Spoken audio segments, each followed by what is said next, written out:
Donc, j'ai jugé bon, puisqu'on s'approche des fêtes de Tishri, de parler d'un Mizmor qu'on lit à chaque fois le matin, pas pour l'instant, mais je vous rappelle, pendant les 10 jours, avant les bénédictions, avant la lecture du schéma, on lit ce Mizmor qu'on va voir, qu'on va passer en revue ensemble, et qui parle justement de la Teshuvah. On a une envie comme ça de se réveiller à la Teshuvah. Shir Ama'alot, Mima Amakim, Karaticha Hashem. Je vais directement traduire et poser les questions qui s'imposent sur chaque verset et on va essayer ensemble d'avoir les réponses après. Donc, Shir Ma'alot, le chant des degrés, vous avez 15 chants qui commencent comme ça en parlant d'élévation, en référence évidemment au nom d'Akadosh Baruch Hu. Mima Amakim, la question qui se pose, puisque c'est un pluriel, de quelle profondeur au pluriel s'agit-il? Karaticha Hashem, je t'ai appelé Akadosh Baruch Hu, quand on dit Hashem, c'est-à-dire Yud Kei Vav Kei, vertu de miséricorde. Quand vous avez le dalet après que j'ai mis, ça veut dire Adon. D'accord? Il est écrit pas sous la forme de Yud Kei Vav Kei, mais sous la forme de Adnout, n'est-ce pas? Aleph Dalet Nun, Yud. Donc, Karaticha Hashem, Hashem Shima Bekoli, donc entends l'intonation de ma voix, Tiena Ozenecha Keshuvot, fasse que justement ton oreille soit vraiment proche pour être à l'écoute de la voix de ma supplication. Pourquoi est-ce que quelle est la différence entre Shema Bekoli et Tachanunai? On voit qu'il y a déjà des nuances de répétition comme ça un petit peu entre les propos tenus. Imavonot Ishmoria, avec cette prise de conscience évidemment que si mes fautes, eh bien, tu les gardes en tant que Yud Kei Vav Kei, alors celui que je dois servir, Hashem, Adnout, Miyamon, qui va se tenir? Il n'y a pas qu'est-ce qui va se passer, c'est qui va se tenir au bout du compte à mes côtés. Si je traduis, si je dis un petit peu en langage moderne, au bout du compte, si tu m'en tiens rigueur pour l'éternité, je suis foutu. Qui? Imecha asenicha. Avec toi est le pardon. Dans quel but? Les man tivaré. Pour que, je dirais, pour que la crainte de ton nom soit évoquée. Très étrange, parce qu'on pourrait dire à la base que justement, si j'avais une crainte réelle, je n'aurais pas fauté. Et là, on nous dit justement que s'il n'y avait pas le pardon, alors la crainte ne serait pas possible. Ki viti Hashem, kifta nafshi. J'ai espéré envers Akadosh Baruch Hu. Mon âme, kifta nafshi, veledvaro ochalti, et de pouvoir mettre en place, okay, commencer, ochalti, ses paroles, son propos. Nafshi, le Adonai me shamarim la boker, shamarim la boker. Mon âme, au bout du compte, pour servir à Kadosh Baruch Hu, eh bien, a des gardes le matin, qui gardent le matin. Qu'est-ce que ça veut dire, Mishamrim, Shomrim? On ne sait pas. Yachel Israël El Hashem va commencer, va débuter Israël vers Akadosh Baruch Hu, qui im Hashem achesed, parce que c'est avec Akadosh Baruch Hu qui est la grâce, la bonté, la bienveillance, ve'arbe imo fedut. De nouveau, on voit avec Akadosh Baruch Hu, on a le chesed, et il va œuvrer, accroître avec lui dans la rédemption. Mais oui, et il délivrera l'Israël, mikol avonotav, de toutes ses fautes. D'accord? Adkan, sens littéral des versets. Et maintenant, on va essayer d'étudier ensemble. D'abord, accord numéro 2, le Rav David Kimchi, quand on dit justement de Mima Amaki, de quoi parle-t-on? Eh bien, nous dit le Rav David Kimchi, Dima Agalut, les Ma'amakei Maim. Où ça? Accord numéro 2. Là. Les profondeurs au bout du compte. Ken Sadik. Accord numéro 2, le Rav David Kimchi. Je ne relis pas le verset, je l'ai déjà lu. Je vais directement le commentaire du Rav David Kimchi. Arshav, Dima Agalut, donc il a fait ressembler l'évocation de l'exil avec les profondeurs de l'eau. C'est pas un makim. Ça veut dire que quand l'âme Israël, au bout du compte, a l'impression d'être totalement perdu en exil, donc quand je dis en exil, évidemment, en dehors d'Eretz Israël, alors il se tourne vers Akadosh Baruch Hu. Mina Metza Karatiya, j'étais dans l'étroitesse, je t'appelle. Accord numéro 3, là, Cher Akadosh, Omrim Israël, Shebegalut Achai Lazeh, Be'arbit Sarat Agalut. On se retrouve en exil. Les douleurs de cet exil, Sarat Agalut, Amok, Amok, sont profondément terribles. D'accord? On aime à chaque fois rappeler que en Israël, l'État d'Israël, ça ne va pas du tout. Parce qu'il y a 70 ans, ça allait beaucoup mieux pour le peuple juif. Tu vois? Par exemple, comme je le dis toujours avec un peu de cynisme, Auschwitz, c'est très calme. Et c'est au calme là-bas. Donc c'est important à chaque fois de relativiser un peu les choses qu'on a. Sarat Galout, en général, on a tous du pain, au moins du pain chez soi à foison. Voilà. En tous les cas, c'est ce que nous dit l'Al-Shira Kadosh. On est dans cet exil profondément terrible, la souffrance est exceptionnelle, et je sais pertinemment que, malheureusement, la durée de cet exil, elle est due en partie, en grande partie, à mes fautes, en tant que peuple qui n'a pas voulu revenir en Eretz Israël. Lo bilvad itzdakti alayadin. Non seulement je reconnais la justesse du propos, la justesse, encore une fois, de ce décret qui nous est lancé, Ki gam yachastim lerachamim velo liminatadin. J'ai tellement d'amour pour Akadosh Baruch Hu que je donne comme valeur à ces décrets, à ces douleurs qu'on a traversées, je leur donne une valeur de miséricorde. C'est très bien que le peuple juif, pendant 2000 ans, il a souffert de choses absolument dramatiques et terribles, et pourtant, il a toujours évoqué la miséricorde d'Akadosh Baruch Hu, alors qu'il a souffert beaucoup plus que ce qu'on peut souffrir depuis quelques années en Israël. Tu vois? Donc, il y voit la vertu de miséricorde. Je rappelle toujours du Esh Kodesh, qui nous parle de la miséricorde d'Akadosh Baruch Hu, parce qu'on frappe son peuple et pourtant le soleil se lève tous les matins. Il faut être absolument exceptionnel pour parler comme ça. Et Dieu sait combien il a souffert dans le ghetto. Vezeu karaticha Hashem, mitneg imi. Donc, dans cette torpeur, dans ces difficultés de l'exil, eh bien, j'ai appelé la vertu de miséricorde. J'ai appelé Yudke Vavke. Mitneg imi berachamim velo karaticha shemadin. Je ne t'ai pas appelé Adon, je t'ai appelé Yudke Vavke. Encore une fois, n'oubliez pas que dans l'exil, et jusqu'à l'avènement de la Géoula, la finalité de la Géoula, alors il y a une nuance entre la manière dont je lis ce qui est écrit et la manière dont il est écrit. D'accord? On lit Yud Kevavke, écrit Yud Kevavke, mais on le dit Adon. Et à l'inverse, enfin, bon, c'est pas l'inverse. À l'inverse, il y a cette réalité qu'il y a Adon. Dans le Beth Amikdash, le Kohen Gadol, il disait le nom d'Akadosh Baruch Hu Mamash. D'accord? Sans aucune distinction entre la manière dont il est écrit et la manière dont il est lu. Et là, justement, j'évoque Yud Kevavke, donc j'évoque la vertu de miséricorde et pas la vertu de justice. Vezo atralat teshuva. C'est déjà le début du retour. J'évoque ton nom. Quand est-ce qu'on parle de la ratification de la Géoula de la sortie d'Égypte?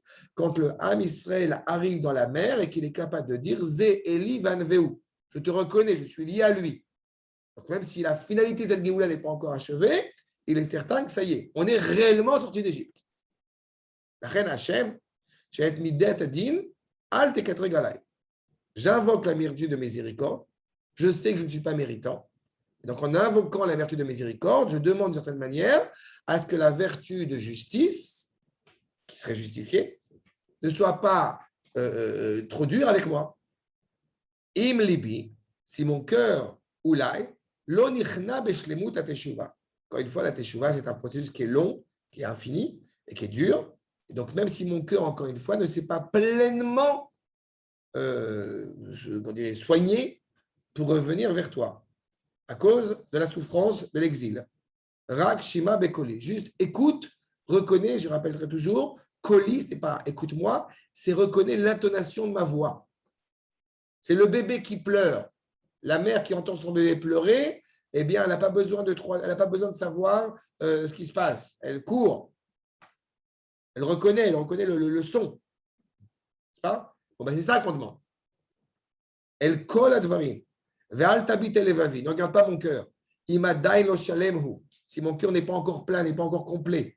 Je vous rappelle, le cœur, il y a ce qu'on appelle le Yetzer Tov et le Yetzer Hara. à Adam, quand Akadosh Baruch Hu a façonné l'homme, alors il a façonné avec deux Yudim, sous-entendu deux Yetzer, deux inclinaisons. Ve'ahavta et Hashem Elohecha bechol levavecha. Quand on dit dans la Kirat Shema, que tu aimeras Akadosh Baruch Hu des deux pans de ton cœur. Le pan qui naturellement a envie d'aimer Akadosh Baruch Hu et le pan qui a envie d'en profiter. Ve'im lo taspik kriya, et si ça ne suffit pas de t'appeler uniquement, alors je vais y ajouter ve'etztarech gam le tachanunim. Je vais y ajouter justement dans des supplications. Gam baem daseken. Si tu m'entends supplier, les portes sont fermées, mais sharei dima ne sont pas fermées. Les pleurs ne sont pas fermées. Tiena oznecha keshuvot lekol tachanunai. Tu auras une oreille attentive justement à ces supplications. Gam she'en apnimi shalem beteshuva reuya. Comme on l'a dit, même si à l'intérieur la teshuva n'est pas encore pleine, entière et complète. Karaticha Hashem, qui est le nom d'Akadosh Baruch Hu, Shalem, avec le nom de 4 lettres. Be'arba otiyot, kelomar gvar ha'uti kriya Hashem Shalem. Même le fait que je m'éveille vers toi, le fait que je m'élève vers toi, eh bien, c'est déjà une sorte d'invitation à Akadosh Baruch Hu de se révéler pleinement. J'ai coutume de rappeler que Irurei Teshuva, c'est déjà Teshuva. C'est pas? Alors que de penser à faire une faute n'est pas encore une faute, mais de penser à réparer, c'est déjà réparé. Ce qui montre justement, encore une fois, la miséricorde d'Akadosh Baruch Hu dans ce processus. Kiata, Ra'ui tinkom enekama amekava betashiem. Que nous dit, puisqu'on s'inscrit encore une fois dans le collectif, donc cette volonté de me rapprocher de toi, cette volonté de t'appeler, c'est aussi t'appeler pour que justement tu puisses mettre en marche la vengeance qui doit être faite à l'égard de ceux qui nous portent préjudice. Vezeu Hashem, Shu Hashofet, donc c'est pour ça qu'il est évoqué en tant que Adon, puisque justement c'est le maître, c'est le juge qui juge la terre, Ve Atid, l'Ilbosh Nekama, et qui portera pour le futur la vengeance. Vous vous rappelez du vêtement que Akadosh Baruch Hu se constitue des souffrances du peuple juif, malheureusement des vêtements ensanglantés à cause de ce que les nations ont essayé de nous faire. Donc il y a une évocation, encore une fois, de se rapprocher d'Akadosh Baruch Hu, de mettre fin à cette profanation du nom divin. Nous dit le Rav Levi Yitzhak de Berditchev. Aïnian Mouvan, et Baal Tshuva, code numéro 4, pardon. Donc on comprend effectivement, concernant le Baal Tshuva, qui donc s'est écarté, s'est éloigné d'Akadosh Baruch Hu, Asher Sar Machor Hashem, Bemaasim Araim, Ve Ametoavim. On s'est éloigné d'Akadosh Baruch Hu. Vous ne pouvez pas oublier que la différence entre Gola et Géoula, c'est Aleph. C'est Akadosh Baruch Hu. Donc, encore une fois, tu t'es retrouvé dans une situation pas agréable en dehors d'Eretz Israël, et ça a un but. C'est de te dire, reviens à la maison. Gola, c'est en exil. La diaspora. D'accord. Des Géoula, c'est délivrance, et Gola, c'est. À partir du moment où justement le Ham Israël ne se sent pas à l'aise en dehors d'Eretz Israël, c'est justement pour qu'il ait envie de revenir. N'est-ce pas? Donc, quand au bout du compte, tu as fait un choix délibéré de faire des actes problématiques, et Akadosh Baruch Hu t'a consolé de cet acte, il a été patient. Et d'une certaine manière, pour invoquer chez toi justement cette amertume par rapport à la valeur de cet acte et d'avoir envie de revenir. Ce qui est le plus dramatique, ce n'est pas le fait, si je peux me permettre, de ne pas avoir fait Shabbat, ce qui est évidemment un drame. Mais ce qui est le plus dramatique, c'est d'être écarté, c'est d'être éloigné d'Akadosh Baruch Hu par le biais du Shabbat.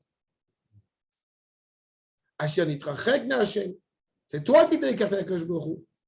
Ce n'est pas Akadosh Baruch Hu qui détourne son œil de toi, c'est toi qui détourne ton regard de lui.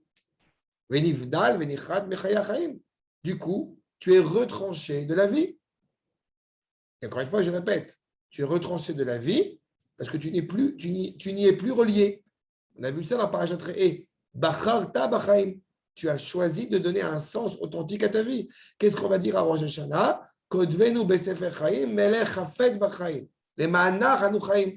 La vie, la vie, la vie. De quelle vie on parle?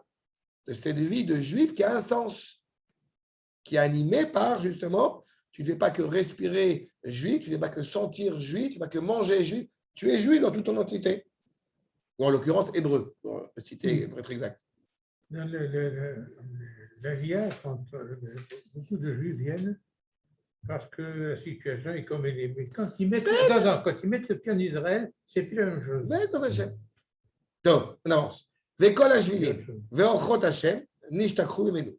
Tous les chemins, comme vous savez, tous les chemins mènent à Dieu. Vekol Hashvilim, Veorchot Hashem, Nishtakru Imenu. Tous ces cheminements, au bout du compte, eh bien, malheureusement, lui ont été oubliés. Venit Gashem Meod. Et il est devenu, au bout du compte, animé uniquement par la recherche de tentation, de pulsion. Ve'ata, c'est dans le sens de plaisir constant, de plaisir éphémère. Ve'ata. Comment est-ce qu'au bout du compte, on va pouvoir venir devant HaKadosh Baruch Hu avec, à notre actif, des actes aussi souillés? A priori, on n'a pas la possibilité de le faire. Et on en pleure de ça. Secrètement, on en pleure de ça. Ou Bemaritzak, et avec amertume, on crie. Et on va déverser son cœur devant HaKadosh Baruch Hu. Comme il est écrit, Mima Makim Karaticha.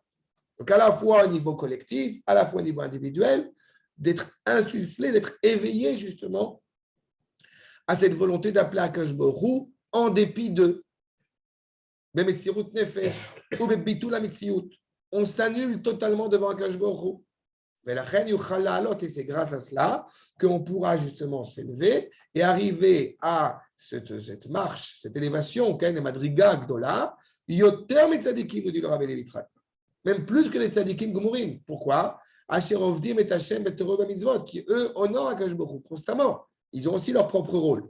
Mais nous, ce qui va être jugé, c'est justement l'intensité, la sincérité de notre acte. Il ne serait pas envisageable d'aller au mikvé avec un charetz, avec un serpent dans la main. Tu te trempes dans le mikvé tout en gardant l'impureté. Ce n'est pas possible. Pas? Donc, cette évocation-là qu'on appelle, en se tournant vers HaKadosh Baruch Hu, et en étant conscient justement que la seule chose qui nous garantit, qui nous console, c'est le fait que HaKadosh Baruch Hu est capable de nous pardonner. Quand je dis capable, il est évidemment capable, et qui pourrait accepter de nous pardonner. Nous dit le Malbim, accord numéro 5.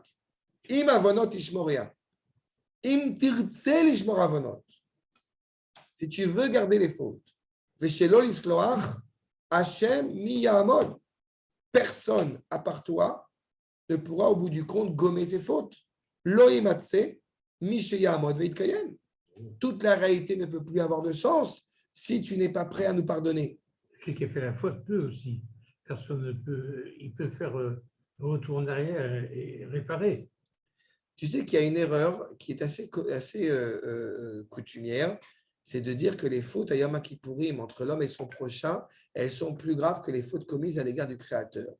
Et c'est pour ça qu'on te dit, parce que les fautes avec ton prochain, tu peux te faire pardonner, puisque tu vas aller voir ton prochain pour t'excuser. Alors, on croit que du coup, les fautes avec le Créateur sont plus graves parce que le jour de Kippour ne pardonne pas les fautes que tu as commises avec ton prochain. Mais ce n'est pas vrai. La réalité, c'est que la faute commise avec HaKadosh Baruch Hu, tu n'as aucune garantie que tu es pardonné. Sauf la diligence, c'est comme ça qu'on dit, d'HaKadosh Baruch Hu. Voilà. Oui, mais non, ne pars pas avec le résultat. Non, on ne part pas. Pars avec le postulat. Oui, mais tu le dis quand même. On le dit parce que la Torah le dit. Mais en aucune manière, tu te mets dans la tête en te disant « c'est bon, je vais te pardonner ». Absolument, bien sûr. Vous voyez la nuance? On part avec cette tension. Donc, il faut faire l'effort.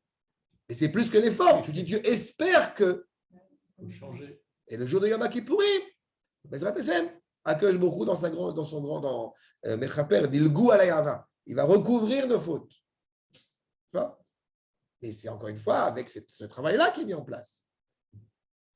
Il nous dit, personne ne pourrait se tenir. Dans la mesure où HaKadosh Baruch Hu, qui n'a aucune fin, qui n'a aucune raison, qui n'a aucune justification,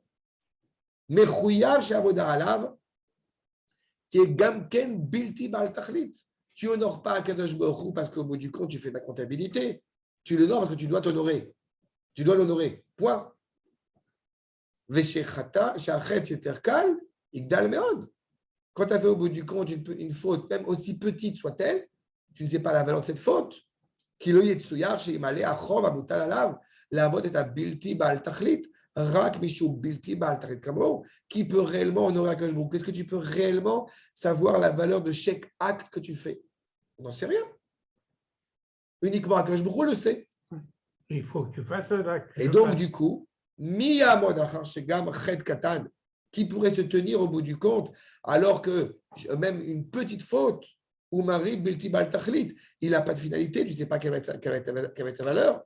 Ven evdel ben bilti bal tachlit, les bilti bal tachlit, qui n'a aucune distinction, encore une fois, il ne faut pas oublier que la mitzvah en tant que telle, elle a pour volonté, pour vocation, de s'unir avec le Kadosh Baruch Hu. Schar mitzvah, mitzvah. Tu as le privilège de pouvoir honorer Akadosh Baruch Hu. Achav, nous dit le Hachir Akadosh, l'accord numéro 6. Quand on nous dit justement Adon, alors qu'est-ce qu'on veut dire par là? Puisqu'on fait cette nuance entre Yudke Vavke et Adnout. Eh bien, le Hachir Akadosh nous dit de la manière suivante. Keloma, Ata, accord numéro 6, ligne 50. Ata Shem Adnout, Aomed Iti, Kevichol, Megalut Lakum, Mioto Suka David Anofelet Miyamod. En fait, quand on est en train d'évoquer les vertus de justice, on veut l'évoquer pour que justement, ce n'est pas uniquement par miséricorde ou par bonté, et pour que la justice soit faite au sens positif du terme. C'est-à-dire que si au bout du compte, il n'y avait pas Adon, le maître des lieux, pour se tenir à mes côtés, je n'ai aucune garantie. Qu'est-ce qui fait que Yaakov va pouvoir combattre l'ange de Esav? C'est parce qu'il se bat avec Elohim. Sous-entendu, aux côtés de Elohim. C'est parce qu'il est avec Akadosh Baruch Hu qu'il a la force de se battre. Ou si je le disais autrement, pourquoi est-ce qu'on a du mal à appuyer sur un bouton pour exploser Gaza? La réponse est toute simple. Parce que malheureusement, on n'est pas suffisamment convaincu de la justesse du propos qui nous relie à Akadosh Baruch Hu. Et tant qu'on ne sera pas convaincu dans ce propos-là, automatiquement, ça aura des implications. D'accord? C'est ça qu'il nous dit. Gam lecha le malakom kamoni. Je ne peux pas me lever. Le fait que la soukha de David Anophelet nous dit à l'approche de la Géoula qu'on parle de soukha de David Anophelet, la maison de David, appelée soukha, qui peut tomber. Je vais un peu trop tôt pour l'évoquer, mais la soukha, c'est ça la maison la plus sécurisante qui soit. Elle a tout d'instable. Et justement, selon ton regard, c'est ce qu'il y a de plus instable. Mais c'est quand c'est ce qui t'apparaît le plus instable d'un point de vue de ton regard que c'est d'Afka la plus grande certitude, la plus grande sécurité. Parce que quelque chose qui est fixe, qui est figé et qui tombe, il tombe. Mais quelque chose qui n'a pas de stabilité dans ce monde, il a une grande stabilité vis-à-vis du monde d'en haut. C'est vers ça qu'on se cherche. Donc, ainsi que nous dit le Navi, le mois de Elul, le signe qui est attaché au mois de Elul, c'est la Betula, la jeune femme. Et Veomer, Koum, Betulat Israël. Quelle image! Comment est-ce qu'on va parler d'une femme qui, par rapport à ses fautes, aurait été souillée? Et d'Afka, on parle de Elul, on va parler de Betula. Pourquoi? Parce que tu crois que tu ne peux pas, au bout du compte, entre guillemets, te revirginiser. Mais en fait, par le biais du Créateur et le biais du Navi, tu peux. Ce n'est pas seulement remettre les comptes à zéro. C'est une image très forte. L'image d'Akadosh Baruch Hu à notre égard, c'est Arastir Leolam. Tu es ma fiancée pour l'éternité. Mais la fiancée, on sait pertinemment que c'est quelque chose qui est très, très succinct, qui est très mince. Mais c'est justement là où est jugé ce qu'on va appeler Ava Sheina Tluya Bedavar, l'amour qui ne dépend de rien. Alors que justement, si on est dans le cadre du mariage, alors automatiquement, il y a aussi un lien physique qui nous relie. Mais en comparant l'amour d'Akadosh Baruch Hu à Israël comme un lien de fiançailles, c'est-à-dire que c'est un lien qui, au bout du compte, eh bien, est absolument intense, absolu et sans aucune dépendance. Achab, Kelomar, Lo bilvadani meshulal kima, kim miyamod. non seulement je ne pourrai pas me lever, mais en plus de ça, qui se tiendra qui gam zulati bayenze. Mon prochain, autrui aussi est là. Vous remarquerez qu'on n'a pas dit maïkré, on n'a pas utilisé un substantif, on n'a pas dit qu'est-ce qui va se lever, on a dit miyamod. C'est-à-dire qu'on vise ici, entre guillemets, le quelqu'un. On est conscient que sans la volonté d'Akadosh Baruch Hu, pas un ouvrier qui aurait créé le monde, sans la volonté, l'expression de cette volonté, le monde n'a pas d'espoir. Donc on se tourne vers Akadosh Baruch Hu en espérant cela. Regardez, Makor numéro 7. Olam Hatshuva, c'est pour ça que ce n'est pas un hasard que ça s'appelait Mi. On nous dit en se référant au Zohar, le monde de la Teshuvah est appelé Mi. Mi. Qui? Tu reviens vers Akadosh Baruch Hu, tu ne reviens pas à rien. Ce n'est pas je fais Shabbat, je mange kasher, c'est bon, je suis réglé. Non. Tu veux, c'est très bien dans ce processus. Mais tu fais Shabbat, tu manges kasher pour servir le bien-aimé. Nirmaz be pasuk, im avonot ishmoria, Hashem mi amod, vezeu miten taor mitame. Qui pourrait transformer le pur en impur ou l'inverse? À l'idée de Teshuvah. Vous savez que la vache rousse, elle rend impur celui qui s'en préoccupe et elle rend pur celui qui s'en préoccupe. De côté. Une réalité qui était totalement souillée par le passé peut devenir une réalité totalement pure dans le futur. Tout le bien de la Teshuvah. Comme le mikvé, comme le vav haïpour, le vav conversif. Yuchal atame, les akot, les skot de la tara. Celui qui est impur peut devenir pur.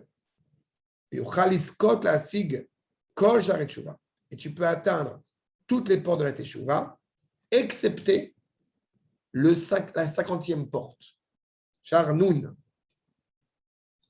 C'est au-delà de la réalité.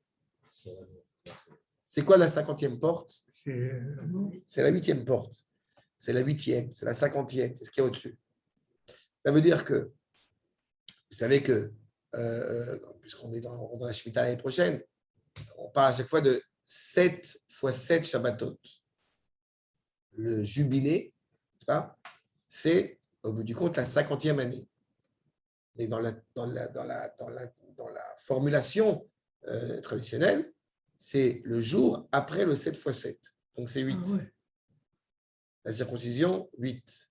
Shavuot, 8. C'est pas 50 jours après Pessah. En fait, c'est cette réalité, au bout du compte, où tu n'es pas selon toi le maître. Tu laisses Akadosh Baruch Hu aussi œuvrer. C'est au-dessus de l'entendement. D'accord? Ça, c'est ça. Ça peut être l'infiniment positif comme l'infiniment négatif. Noun, c'est aussi le poisson en araméen. C'est la chute. Il n'y a pas de noun dans Hachré, parce qu'on peut tomber très bas. Pas? On est sorti d'une réalité totalement impure et souillée pour arriver à une réalité profondément élevée. C'est-à-dire que même, comme je reprends ce que j'ai dit tout à l'heure, même avec cet effort, on est conscient que c'est grâce au fait que le pardon soit avec toi que je peux être pardonné. Si on a blessé quelqu'un, vous savez, on dit slachli avinu, mecholi malkenu. Il faut entre slicha et mechila. La mechila, c'est au bout du compte, vous avez blessé quelqu'un, il y a toujours une trace. C'est appelé melech. Alors que slachli avinu, en se tournant vers son père, il y a une telle affection du père pour le fils que le père, il peut gommer les fautes. Et nous, on demande la slicha, on ne demande pas seulement la mechila. On demande que ce soit totalement revirginisé. D'accord? Regardez ce que dit la suite, Makor numéro 8, avec Rashi. Qui imecha selicha, lo natata reshut le shaliach, l'isloach. Aucun envoyé, aucun enchuteler, aucun rave, rien du tout. Il n'y a que toi qui, au bout du compte, est capable réellement de gommer toute faute, quelle qu'elle soit. Pour quel objectif? On a dit les man tivare, alzot, chez loye adam batuach al slichat acher. On n'est jamais convaincu, on n'est jamais certain pleinement du pardon d'autrui. Pourquoi est-ce que si vous avez blessé quelqu'un, vous avez demandé pardon 3 fois, pas en même temps évidemment, et qu'une fois que vous avez fait cet effort-là, eh bien, ce n'est plus votre problème. Parce que vous avez fait ce qu'Akadosh Baruch Hu attend de vous de faire. Si la personne ne veut pas vous pardonner au bout de cette troisième fois, alors c'est son compte à régler avec Akadosh Baruch Hu, plus avec vous. Vous voyez la problématique? Vous savez pertinemment, et ça on l'a évoqué avec abondance, avec Lévinas notamment, sur le rapport à l'autre, c'est pas, comme étant le rapport à Akadosh Baruch Hu. Les deux sont intimement liés. Maintenant, nous dit le Ramat Vali, le corps numéro 9, Adraba, Aslicha, et c'est ça qui n'est pas logique. Si a priori, tu pardonnes, peut-être a priori, alors il n'y aura pas de crainte de fauter. On te dit justement, le pardon est avec toi pour qu'on puisse te craindre. C'est contradictoire. Goremet les affaires et ira. Ça va détruire la ira. Sharia achotim omrim, akesh brou vatran. Tu vois la question que tu as posée tout à l'heure? Ils vont dire au bout du compte, ceux qui ont fauté, c'est bon, akesh brou, ça va, il est cool. Akesh brou vatran, s'il faut leur il va continuer à fauter. Aterus leze, ben tavim, ou meshol mashal. Voilà l'image, l'allégorie que nous ramène le Ramat Vali. Les Melech Bassar Vadam, un roi de chair et de sang, Shechatulo Avadam, que ses serviteurs ont fauté, Veu, Koré ou Koram Lefanav, Veomer Eleem, et Gvar Atem Yodim Shani Echol La'anosh Etrem, Bekama Minei Onashim. Il les appelle et il leur dit, vous savez que je peux vous punir de châtiments terribles. Et là, Shani Rotel Histoire Lachem Befar Mazot. Mais je vais vous pardonner cette fois-ci. Aval in Tishanu, si vous continuez à fauter comme ça, Yad Eshlach Bachem. Je vais vous dégommer, je vais vous escaper. Venimtsa Bechach, She'avadav Iru Milfanav. À ce moment-là, il y aurait une vraie crainte envers ce roi. Qui omrou belibam, parce qu'ils vont dire en leur cœur, Amelech Salach Lano de Pahamazot, le roi nous a pardonné cette fois-ci, les ficherat Salisloar, parce qu'il voulait nous pardonner. En disant Imecha Selicha, c'est clair que tu n'es pas obligé de nous pardonner, mais tu veux nous pardonner. Pas parce qu'au bout du compte, il ne peut pas nous donner notre châtiment. Donc on va le craindre avec encore plus de force, pour justement se préserver. Afin de donner en allusion,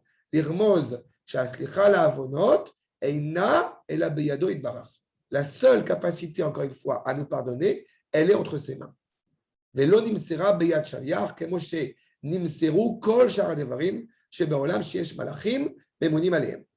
une fois, tel que tous les autres anges ont une mission qui est bien claire et ils ne pourraient pas, dans cette subtilité, encore une fois, qui est chacun de Baruch Hu.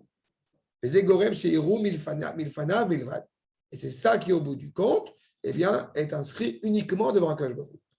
Charé, im ein slicha lavonot. Si on n'a pas de pardon, il n'y a pas de succès. Le monde doit s'arrêter. Le monde ne peut pas arriver au bout du compte à sa finalité, puisque, encore une fois, il est souillé.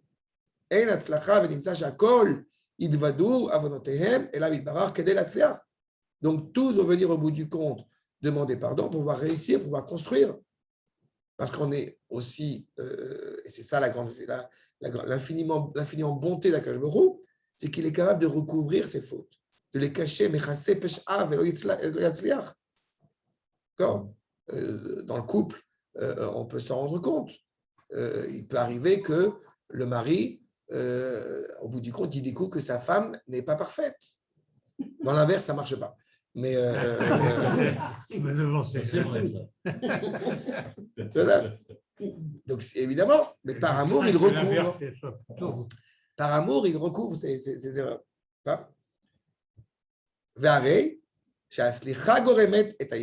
Donc, le pardon va engranger, va accroître justement cette crainte révérentielle.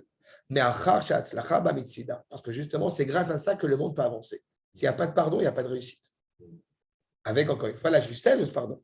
Ce n'est pas, comme je dis souvent, pédagogiquement parlant, quand on fait un compliment à quelqu'un ou quand on fait un reproche à quelqu'un de proche, il est très important de lui dire sur quoi on fait le reproche ou sur quoi on fait le compliment. Ce n'est pas genre slicha comme si vous voyez une formulation une formule de politesse. Ça perd tout son sens.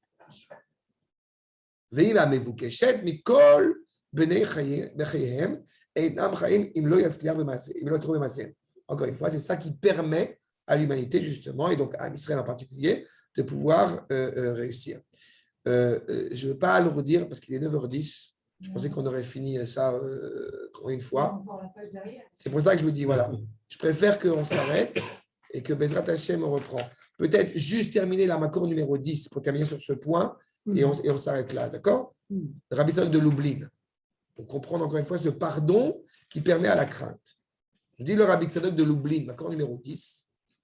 Mi Rosh Hashanah aslicha mematenet lecha kol kach lema'an tivare kedelitan imatecha al briotecha. On dit dans la tefila de Rosh Hashanah, imatecha al kol briotecha. C'est qu'à Rosh Hashanah, justement, le pardon, eh bien, il est agencé de telle manière que tu auras une facilité à demander pardon. Pour que justement, tu puisses réellement reconnaître le roi et avoir cette crainte du roi tel qu'il doit être. Puisqu'on s'apprête à ennoblir, à investir le roi. Donc, à Rosh Hashanah, il y a une facilité à demander pardon. Il y a un climat qui bémet. Il est certain que la finalité même de la délivrance, Leila Ne'esa Rosh Hashanah, puisque toute la délivrance, elle prend tout son sens à Rosh Hashanah. Il faut que vous ayez en tête que Yosef Hatzadik est sorti de prison à Rosh Hashanah. Il faut que vous ayez en tête que le Ham Israël a arrêté de servir en esclavage en Égypte à Rosh Hashanah. Et il faut que vous preniez en conscience aussi que quand il y a la problématique du jubilé, la période où les esclaves peuvent être libérés, c'est justement cette période de Rosh Hashanah. Donc on se libère de tout ce qui pourrait justement nous porter préjudice, physiquement et mentalement. Puisque au bout du compte, si on est emprisonné, alors on ne pourrait pas avoir la démarche, la responsabilité de nos fautes et de vouloir s'en excuser. C'est toujours caché, c'est vrai pendant toute l'année qu'on peut demander pardon. Mais toute l'année, c'est plutôt caché. Jusqu'à Yom Kippourim, les Mantivare. Yom Kippourim, il y a cette crainte, encore une fois exceptionnelle, puisque le Kohen Gadol va rentrer dans le Kodesh HaKodashim. Qui colle à Sarayamim, Ikraim Yemei Tshuva. C'est 10 jours qui sont appelés les 10 jours de retour, quoi. Par excellence. Pénitence, il y a un côté un peu sordide, quoi. Redoutable. Noraïm, des jours redoutables, des jours où tu as l'opportunité qui s'offre à toi. Je dis ça, Odaïra. Cette crainte de Rosh Hashanah, Benefesh, qu'on a justement animé, éclairé par la lumière de Rosh Hashanah, alors on a l'opportunité, on a la facilité à justement opérer, rechercher dans ses poches, dans ses actes, ce qui fait qu'on s'est éloigné d'Akadosh Baruch Hu, de se rapprocher de cet éloignement qui a eu lieu. Et c'est grâce à ça que la délivrance arrive. Beyom Kippourim, liot nigle l'école des fèches, être révélé à chacun d'entre nous. On peut se rapprocher pleinement d'Akadosh Baruch Hu. D'accord? C'est vraiment un mise-mort qui s'inscrit, encore une fois, à l'échelle de la nation, à l'échelle de l'individu, et aussi au niveau du temps, comme vous le voyez, puisque le 7e mois, n'oubliez pas que c'est Tishri, on rentre dans le mois de dans Shabbat. D'accord? C'est cette invocation qui est là. Et la 7e année de la Shemitah, évidemment, tout est lié. Ça, on en parle la semaine prochaine, Bezrat Hashem, dans le cours à rue Balfour. Bezrat Hashem. Tov, Adkan pour aujourd'hui. Est-ce qu'il y a des questions? Je pense qu'on vous a dit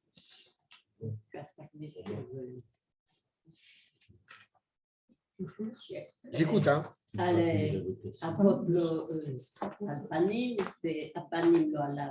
D'accord. Ça, c'est le sujet d'avant. Okay. Alors, je me suis rappelé que dans Je crois, Yirmiyahu, il dit Avot Yochlu Bosem Bishna Bani